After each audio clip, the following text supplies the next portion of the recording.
Total 8 question की जो series कर रहे हैं, most repeated question in chemistry, physical, organic, inorganic, उसमें से ये दूसरा है। ऑर्गेनिक का पार्ट ज़्यादा नहीं, 3 क्वेश्चन है बस इसमें।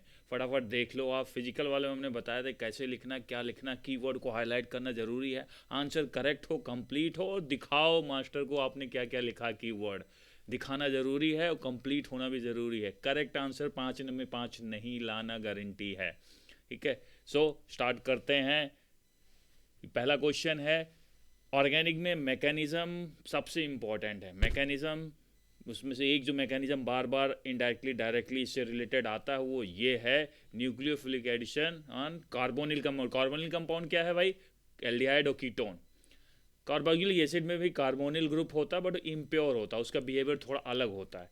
ठीक है, तो वो जेई का पोर्शन हो जाएगा, उतना जाना नहीं है इसमें। हमें कार्बोनिल कंपाउंड एल्डिहाइड पे एससीएन का एडिशन पूछता है। ठीक है, एससीएन का एडिशन जब आप पूछ रहा हो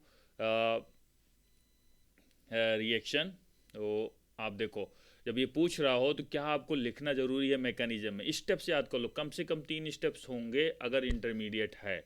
अगर इंटरमीडिएट नहीं है, जैसा कि SN2 होता है, ठीक है, उसका हम अलग से डिटेल जब क्वेश्चन डिस्कस करेंगे तो उसमें आएगा। SN2 में इंटरमीडिएट नहीं है तो उसमें 2 ही स्टेप में काम बन जाता है। जब भी इंटरमीडिएट बनता है तो पहले आप वो स्टार्ट स्टेप 1, ठीक है, स्टेप 1 स्टार्ट करते हैं। अब जैसे इसमें जो हमारा स्टार्टिंग मटेरियल है SCN है, बट SCN अटैक नहीं करता। जो अटैकिंग रिएजेंट है कभी कभी उसको बनाना पड़ता है। ठीक है, जैसे CN- यहाँ पे अटैक करता है और OH का यूज़ होता है SCN को CN- में कन्वर्ट करने के लिए। यहाँ पर हमें थोड़ा स्ट्रॉन्ग न्यूक्लियोफाइल की ज़रूरत होती है। न्यूक्लियोफाइल CN- SCN से ज़्यादा स्ट्रॉन्ग न्यूक्लियोफाइल है, वैसे ही जैसे OH- H2O से ज़्यादा होता है। अपना GOC रिकॉल करो, H2O और CN- पूछा जाता है, चार्ज चार्ज H2S और HS- ROH एंड RO-, जितने भी माइनस चार्ज के साथ है वो स्ट्रॉन्ग न्यूक्लियोफाइल हैं। क्यों? क्योंकि उनके ऊपर चार्ज है, एक्स्ट्रा पोटेंशियल, अपने पोटेंशियल को जल्दी से जल्दी कहीं लाद के छोड़ना चाहते हैं, उनके ऊपर लदा हुआ है। तो ये हो गया पहला स्टेप। ये स्टार्ट, इसको लिखते ही आपको 1 नंबर मिल जाएगा। दूसरा, अटैक करने के बाद आपको इंटरमीडिएट जनरेट करना है। ठीक है, इंटरमीडिएट जनरेट हो गया। अभी देखते हैं सेकेंड और थर्ड को हम लोग लिखेंगे, यहाँ पे समझ लेते हैं। थर्ड स्टेप आपने इंटरमीडिएट, नाम से ही लग रहा है इंटरमीडिएट, मतलब उसके पहले कुछ है और बाद में कुछ है। जो बाद में वो हमारा मनचाहा प्रोडक्ट है, तो वो प्रोडक्ट आपको बनाना है उससे। और इंटरमीडिएट आप बना रहे हो तो वो चार्ज होगा, उस चार्ज को हटाना ही किसी तरीके से उसको स्टेबलाइज करना हो, प्रोडक्ट का मिलना होता है। तो यहाँ पे लास्ट में आपको प्रोडक्ट बनाना होगा। इस केस में जो प्रोडक्ट हमारा है साइनोहाइड्रिन है, और रिएक्ट कराते हैं किससे? एल्डिहाइड कीटोन से। तो एल्डिहाइड कीटोन पे बोल रहा है कि आप बताओ न्यूक्लियोफिलिक एडिशन SCN का मैकेनिज्म। ये तीनों हमने जो जितने भी सर्कल की हैं चीज़ें और यहाँ पर अंडरलाइन के करेंगे, वो की वर्ड्स हैं और वो ज़रूर अंडरलाइन होने चाहिए एग्जाम में। आप हैबिट डाल लो। तो सेकेंड स्टेप देखते हैं। सेकेंड स्टेप, जैसे आप एग्जाम्पल लिखोगे तो सबसे सिंपल एक एग्जाम्पल ले लो। एल्डिहाइड और एल्डिहाइड और कीटोन में एसिटाल्डिहाइड ले लेते हैं। SCN नहीं अटैक करेगा, CN- अटैक करेगा, याद रखना। अब CN- कहाँ पे अटैक करेगा? इस कार्बन पे अटैक करेगा भाई। कार्बोनिल ग्रुप का जो कार्बन है, ये जब अटैक करेगा तो यहाँ पर आपका कार्बन O-, जो CN का चार्ज था वो चला गया O- पे। नेट देखो क्या चेंज हो रहा है, और हमारा जो एल्डिहाइड था वो एक तरीके से ऊपर चार्ज हो गया। अब देखो यहाँ पे सबसे बड़ा जो चेंज आ रहा है वो है, अभी यहीं पे आपको तुरंत समझ में आएगा CN- की ज़रूरत क्यों पड़ गई, SCN क्यों नहीं काम कर रहा है। SCN ऑलमोस्ट 0 रेट से रिएक्शन कराएगा, इसलिए हमें थोड़ा तगड़ा न्यूक्लियोफाइल चाहिए, CN- जनरेट करना पड़ रहा है। ठीक है, अब देखो यहाँ पे जो कार्बन हमने दोनों तरफ सर्कल किया, भाई फटाफट बताओ क्या है हाइब्रिडाइजेशन, बिल्कुल बता दोगे। 3 सिग्मा है, कार्बन sp2 हो गया। यहाँ पे क्या है? sp3 हो गया। भाई किस में ज़्यादा क्राउडिंग है? sp3 वाले में 3 ग्रुप लदे हुए हैं उसके ऊपर, और कभी भी क्राउडिंग हो, किसी को कोई लद रहा हो तो स्टेबल होगा नहीं, हमेशा हमेशा उनको हटाने की कोशिश करेगा। तो एक बात तो पक्की हो गई कि sp2 से sp3 जाना एक आसान या चाहने वाला प्रोसेस नहीं होता है। ठीक है, तो इसको कंपाउंड नहीं चाहेगा इसे। दूसरा, इधर देखो न्यूट्रल है, जो हमारा एल्डिहाइड लिया है न्यूट्रल है, और यहाँ पे क्या हो गया? पोलर हो गया, चार्ज हो गया। और अब मुझे ये अलग से बताने की ज़रूरत नहीं है। जियो सिम कितनी बार रगड़े होगे तुम लोग, रेजोनेंस स्टेबिलिटी में चार्ज वाला न्यूट्रल से ज़्यादा अनस्टेबल होता है उसका पोटेंशियल, क्योंकि ज़्यादा होता है। तो यहाँ पर इन दोनों कारणों के कारण रिएक्शन लेफ़्ट टू राइट जाने में दिक्कत करता है, इसलिए ये रिवर्सिबिलिटी भी शो करता है और हमें रिलेटिवली स्ट्रॉन्गर न्यूक्लियोफाइल चाहिए। तो एक बात क्लियर भाई। तो इस वीडियो का ये पर्पज़ नहीं है कि मैं आपके कॉन्सेप्ट क्लियर करूं या कंटेंट दूं, इसमें यह है कि कैसे आपको लिखना है, वो स्टेप नहीं छोड़ना। ये मिनिमम है, इसमें आपको पूरे मिनिमम का मतलब नहीं होता है कि उसमें नंबर कटने के चांस है। मिनिमम का ये मतलब है कि 100% आपको मार्क्स मिलने हैं। मैक्सिमम लिख के आओगे और मिनिमम उसमें नहीं रहेगा, कीवर्ड्स नहीं रहेंगे तो नहीं मिलेगा। फिर फाइनल आपको प्रोडक्ट बनाना है भाई। प्रोडक्ट जो है साइनोहाइड्रिन, अब देखो चार्ज बना है, इंटरमीडिएट जो हमारा बना हुआ है यहाँ पर अगर आप देखो तो यही हमारा इंटरमीडिएट है, ठीक है। इसको अगर हम यहाँ पर ले लें और आगे लेके चलें इसको, ठीक है, तो इसको अगर इसको क्या करना है, इसको अपना नेगेटिव चार्ज यहाँ से हटाना है भाई, ठीक है। इसको अपना नेगेटिव चार्ज हटाना है, तो ये हो गया। तो क्या करेगा, पानी के बीच में है ये पानी, इसका जो वाटर का मॉलिक्यूल है उसका हाइड्रोजन ये एब्स्ट्रैक्ट करेगा। अब देखो क्या हो रहा है, यहाँ पर OH लग गया, CN साइनो लग गया, हाइड्रोक्सी ग्रुप लग गया, इसीलिए क्या बोलते हैं इसको साइनोहाइड्रिन। प्लस OH, ये जो वाटर का पार्ट है OH माइनस अलग हो गया। इसीलिए हमने बोला था कि यहाँ पर जो इस रिएक्शन में इसका काम क्या है, एज ए कैटलिस्ट है। तो ये बात भी अगर आप लिख दोगे, अंडरलाइन कर लो, तो टीचर तो आपको बहुत ही खुश हो जाएगा, ठीक है, फिर ज़रूरत नहीं है उसकी। तो ये हो गया। अब इसका दूसरा पार्ट देखते हैं। दूसरा पार्ट ये बोला कि डिस्टिंग्विश करो propanal and propanone. Propanal and propanone. Propanal क्या होता है भाई, एल्डिहाइड बोला। Propanal ketone. सबसे फेमस रिएक्शन कौन सा है, टॉलेंस का है। टॉलेंस से आप बड़े आराम से, एल्डिहाइड आराम से ऑक्सीडाइज हो जाता है, टॉलेंस को वो रिड्यूस कर देता है मेटालिक सिल्वर में। फिनॉल और बेंजोइक एसिड, इसमें हम देखो बड़ा इंटरेस्टिंग है। पहला जो है प्रोपेनोन और प्रोपेनल एंड प्रोपेनोन, एकदम क्लियर आप टेस्ट का नाम लिखो, वहाँ ये काम नहीं चलेगा कि जो है आपको ये टेस्ट का नाम लिखना ज़रूरी है, ठीक है। अब basic ammoniacal silver nitrate solution भी लिख सकते हैं, बट टॉलेंस टेस्ट नाम आपके सिलेबस में भी है, लैब में है, तो ये पूछा जाएगा और इसमें मेटालिक सिल्वर बनता है। ये पूरा नहीं आया है, यहाँ पर अमोनिया है प्लस वाटर, वो उसकी ज़रूरत नहीं है। Reaction is not important, okay. तो आपको टॉलेंस टेस्ट भी लिख दोगे ना तो काम बन जाएगा। फिनॉल और बेंजोइक एसिड, ये बहुत ही फेमस है। कार्बन डाइऑक्साइड का वेफरवेशन जो बुलबुले वाला टेस्ट है उसमें से एक टेस्ट ये है। फिनॉल में अगर फिनॉल लोगे, उसमें आपने सोडियम बाइकार्बोनेट डाला तो उसमें से कोई से बुलबुला बुझबुझ नहीं निकलेगा। बुलबुले निकलने के बुझबुझाहट को क्या बोलते हैं भाई, बुदबुदाहट फदबुदाहट जो हो रहा है उसमें, उसको बोलते हैं अंग्रेजी में उतना ही बोरिंग और फालतू का वर्ड एफर्वेशंस। कोई फीलिंग नहीं आ रही, लेकिन आप बोल दो बुलबुले निकल रहे हैं, बुद बुद बुद बुद बुद बुद, तो आप तुरंत समझ जाओगे हाँ बुलबुले निकलने कुछ। तो हाँ, कार्बन डाइऑक्साइड निकलता है, उसके कारण उसमें बुलबुले एफर्वेसेंस निकलता है, एफर्वेसेंस। बेंजोइक एसिड में निकलता है, फिनॉल में नहीं निकलता है। बेंजोइक एसिड स्ट्रॉन्गर एसिड है तो वीक एसिड की तरफ भागता है। फिनॉल ऑलरेडी बहुत वीक है तो फिर उस साइड पे स्ट्रॉन्ग एसिड आने के कारण नहीं जाता। अब स्ट्रॉन्ग एसिड, इधर क्या एसिड बन रहा है भाई, बोलोगे सर ये कौन सा एसिड कौन सा एसिड, ये है भाई, ये एसिड है कार्बोनिक एसिड जो कोक में पीते हो आप, ठीक है। तो ये H2CO3 है, इस वेरी वेरी वीक एसिड, आपको पता ही होगा, और ये इससे स्ट्रॉन्ग है इसलिए रिएक्शन इसकी तरफ चला जाता है और रिएक्शन हैपन हो जाता है। बट फिनॉल नहीं होता, फिनॉल ऑलरेडी बहुत वीक है, in fact phenol is weaker then carbonic acid, इसलिए ये रिएक्शन नहीं होता। इसके फिनॉल के केस में बुदबुदाहट नहीं निकलेगी। तो बहुत ही इंपॉर्टेंट है, बहुत ही इंपॉर्टेंट। आप बार बार इसको देख लो, रट लो और ऐसा लिख के आओ कि 5 में 5 मिले। कहने जा रहा हूँ, ये मैं जानबूझ के लिखा हूँ, इसमें आप इतना ज़्यादा जेई में पढ़ते हो, नीट में पढ़ते हो, हाइड्राइड इंटरमॉलिक्यूलर हाइड्राइड ट्रांसफ़र जो होता है उसकी कुछ नहीं ज़रूरत है भाई, मैकेनिज़्म नहीं है सिलेबस में। बस इसमें आपको ये पता होना चाहिए कि एल्डिहाइड नो अल्फ़ा हाइड्रोजन ज़रूर लिखना है, एल्डिहाइड आप एसिटल्डिहाइड फॉर्मल्डिहाइड ले लो या बेंजल्डिहाइड ले लो, उसको जब रिएक्ट कराओगे, इसकी खासियत क्या है, ये यहाँ पर रिड्यूस हो गया और ये ऑक्सीडाइज हो गया, तो इसमें रिड्यूस और ये ऑक्सीडेशन, तो सेम ही कंपाउंड ऑक्सीडाइज और रिड्यूस हो रहा है, तो एक डिस्प्रपोर्शनेशन रिएक्शन का भी एग्जांपल है, इसलिए ये इंपॉर्टेंट रिएक्शन है, एकदम यूनिक अलग मैकेनिज्म होती है। पहला हमने मैकेनिज्म न्यूक्लियोफिलिक जो है एडिशन कार्बोनिल पे देखा, SN1 SN2 आप देखते हैं, उससे रिलेटेड देखते हैं क्या क्वेश्चन है आता है।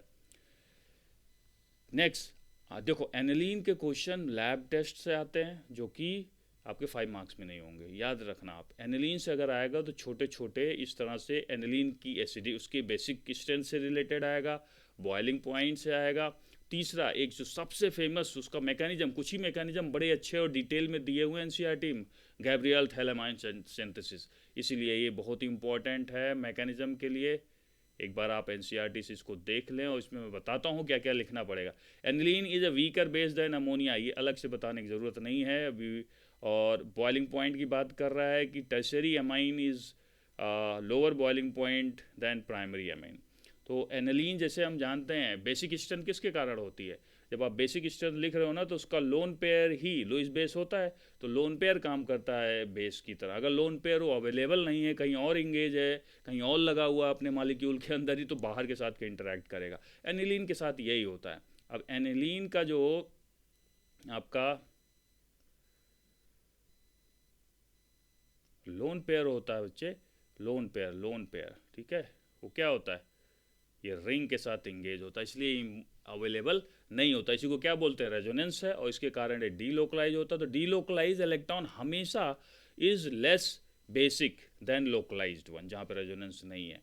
तो यहाँ पे रेजोनेंस टर्म भी यूज हुआ है ड्यू टू रेजोनेंस। तो ये दो टर्म लिख के आप कीवर्ड, बार बार मैं बोल रहा हूँ जो सर्कल कर रहा हूँ ये कीवर्ड्स हैं, इसको दिखाना पड़ेगा। आंसर करेक्ट है, कंप्लीट है। अब इसमें फालतू की लाइन जोड़ने से आपको नंबर नहीं मिलने वाले, लेकिन एक भी रेजोनेंस नहीं लिखोगे तो हो सकता है नंबर कट जाए, डीलोकलाइज नहीं लिखोगे तो हो सकता है नंबर। ये दो कीवर्ड्स यूज मास्टर जी खोजेंगे और उनको अगर मिल गया तो सोचेंगे भैया ये तो सही है आंसर, ठीक है।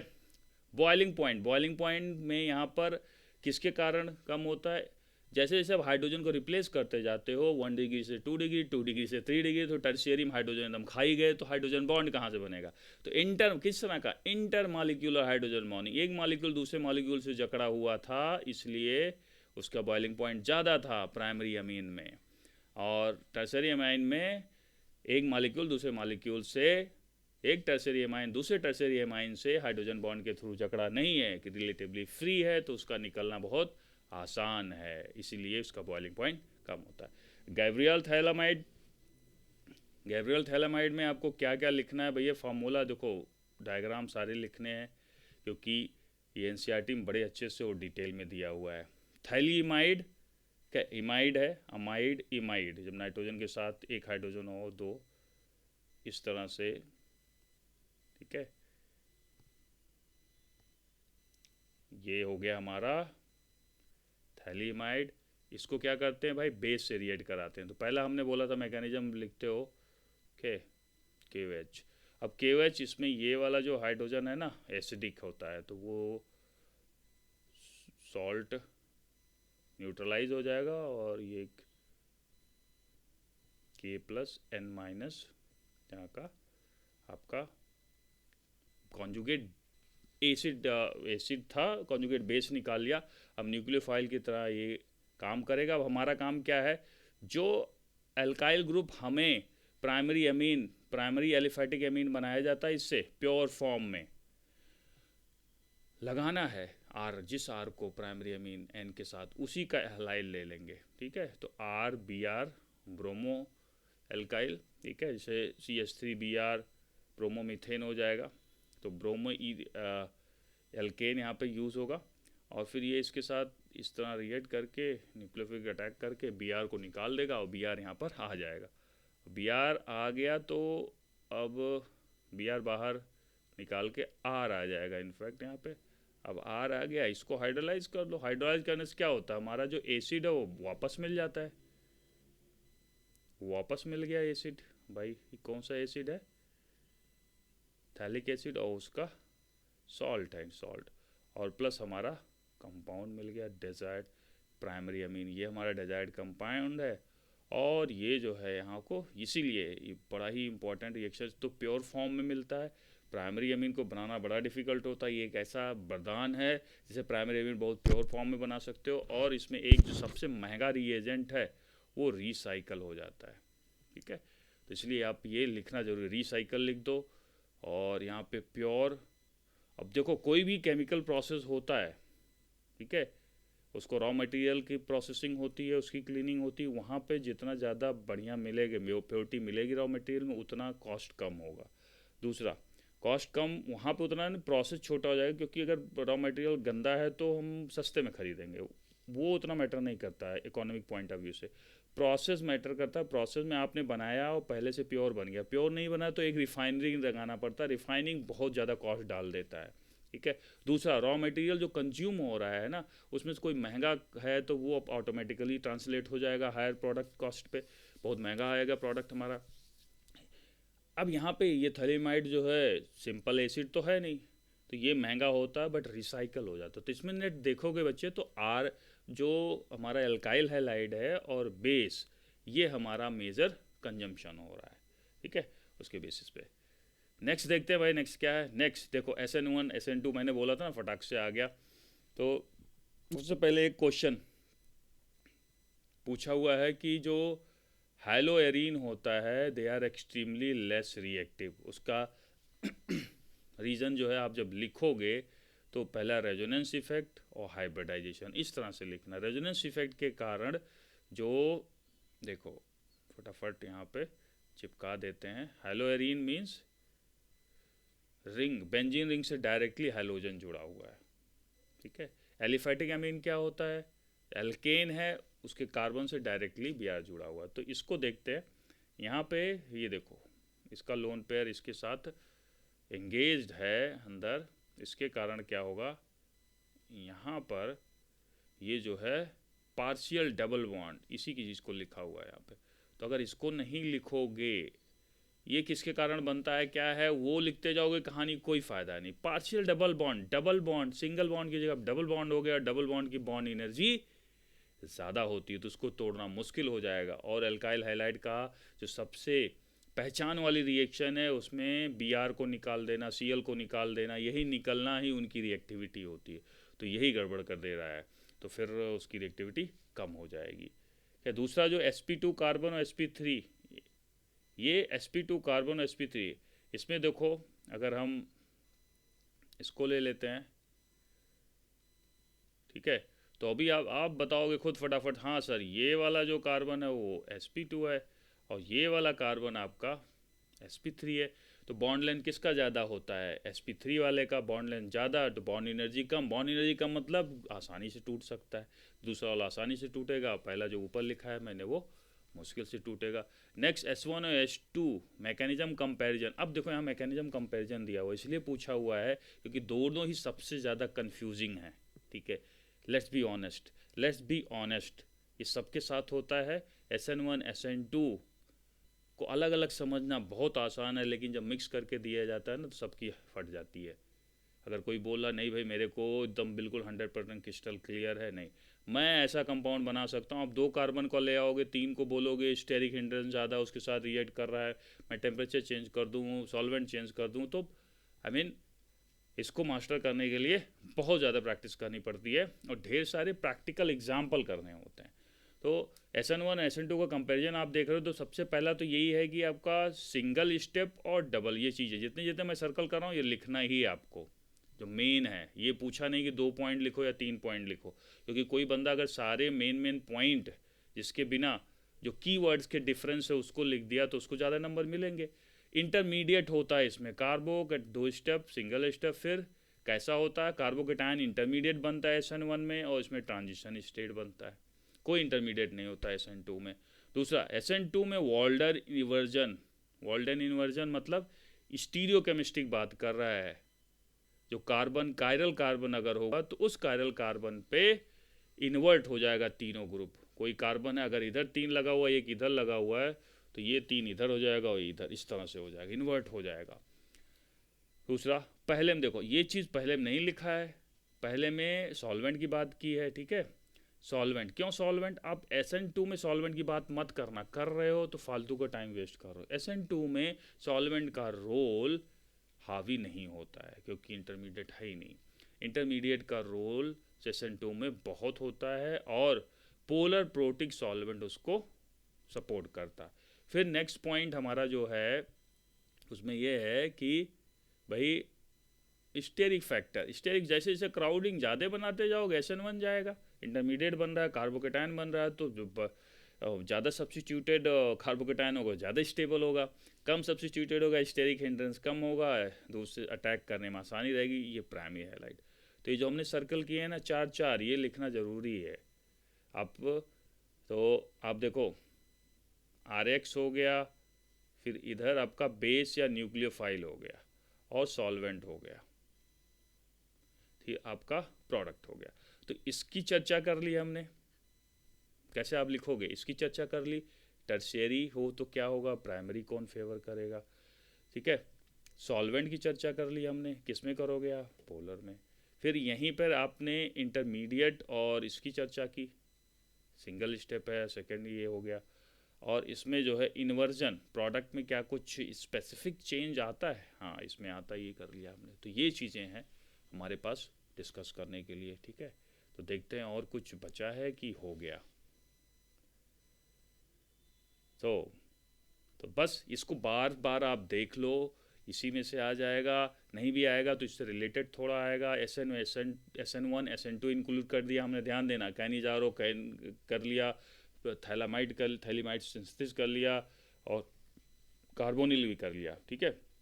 ये चारों कर लिए, 5 मार्क्स क्वेश्चन आपका बन जाना चाहिए यहाँ से। और फिर से मैं दोहराऊंगा, करेक्ट, कंप्लीट और दिखाना भी है, ये तीनों लिख के आओ। मास्टर के लिए सुविधा करो कि उनको दिख जाए कीवर्ड, पूरा गाथा ना पढ़ना पड़े। और ये मत दिखाओ, आप डायरेक्टली लिख दोगे तो टीचर को कोई दिक्कत नहीं, बट टीचर मजबूर हैं, वो नहीं दे सकते आपको मार्क्स अगर कोई एक चीज़ गल्प करके खा गए और डायरेक्ट लिख दिए। क्यों, क्योंकि उनके पास स्टेप मार्किंग का पूरा चार्ट होता है, वही देख के मार्क्स देने होते हैं, ठीक है। तो नेक्स्ट हम लोग इनऑर्गेनिक लपेटेंगे, ये इसको फटाफट कर डालो, ठीक है।